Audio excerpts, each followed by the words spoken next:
Kwa kuonesha furaha tuliokuwa nayo kupitia rais wetu Dr. Hussein Ali Mwinyi, basi na sisi tukaamua kujikusanya hapa na kushereheka kupitia mchezo hii ya nage. Yako mengi mazuri ambayo tumeyaona na tunajivunia kupitia mapinduzi haya matukufu, ikiwemo leo hii kuwepo katika viwanja hivi.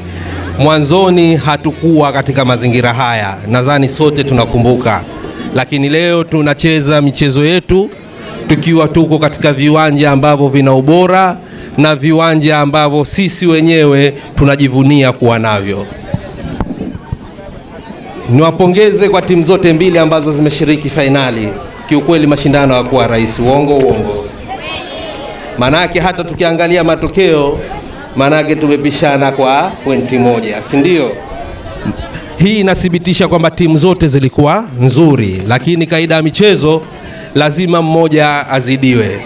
Kwa hiyo hapa walimu kuna kitu ambacho wamekiona na naamini watakwenda kukifanyia kazi kwa timu nyingine, ili mara inayokuja timu ambayo leo haikubahatika kupata matokeo mazuri, ili na wao waje kuongoza kwa awamu inayofuata.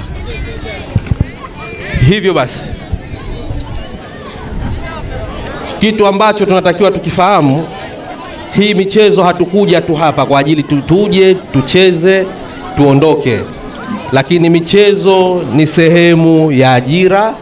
Michezo ni sehemu ambayo sisi inatuunganisha. Hii michezo ambayo tunacheza hapa ndipo tunapoona na vinapoibuka vipaji mbalimbali. Kihistoria mimi nilikuwa ni mwanamichezo kama nyinyi, na mimi nilikuwa mwigizaji bwana. Nilikuwa mwigizaji. Wengine nilikuwa nacheza ngoma, walikuwa akiniona mcheza ngoma yule. Lakini leo hii nimesimama hapa nikiwa kama mwakilishi wa jimbo la Kiembe Samaki. Nini maana yangu? Kwa maana michezo sio uhuni. Michezo ni sehemu ya kujifunza, na michezo ni njia ya kupata maendeleo na kufika kwenye mafanikio ambayo wewe unayohitaji. Kwa hiyo tuitumie michezo hii kwa ajili ya kuweza kufikisha malengo yetu. Michezo hii kwa ajili ya kutengeneza urafiki, undugu na ukaribu. Mimi na uongozi wa Shinaza tukasema mechi hii itachezeshwa na mwamuzi kutoka kusini, katokea mkoa wa kusini. Wa mjini wote tukawaambia hamtochezeza kwa sababu mechi ilikuwa ni ngumu sana. Vijana wote kila mmoja alikuwa na utamani ushindi, lakini wote ni washindi isipokuwa mmezidiana kwenye chupa. Hongereni wote kwa pamoja.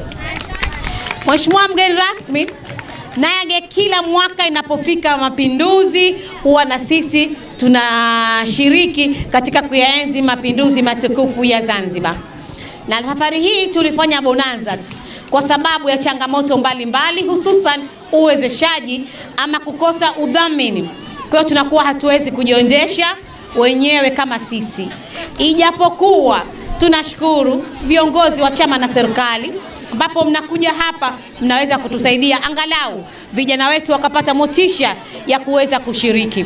Na nage hii unavyoiona sio ya mtaani. Nage hii shirikisho kabisa limesajiliwa kwa mrajisi wa vyama vya michezo Zanzibar. Sisi hapa ni wamoja wapo, na vyama vyetu huwa vinalipa kwa mrajisi, na ndio maana huwa tunashiriki. Mheshimiwa mgeni rasmi, mimi nisiongee mengi sana hapo, nilikupa tu habari ya nage, story ya fupi ya nage na vitu vingine. Ushindi Allah ndo aliotujalia, maana ndo aliopanga huu mchezo tushinde. Ile na sisi tulikuwa na imani ya kuwa huu mchezo tunashinda, kwani kwamba sio mara ya kwanza hawa kucheza nao. Mara ya kwanza walitufunga pema, mara hii tukasema hatukubali, tutafanya juu chini tuwapige na wao tuwafunge, ili sio kila siku tu atuzalilishe sisi. Katika hii timu wale pale ni wachanga, wazoefu ni sisi watu watano tu, walobaki wale ni wachanga. Kiufupi hii timu ndo kwanza kupata hii kombe la mapinduzi, wanajivunia sana kulipata hili kombe.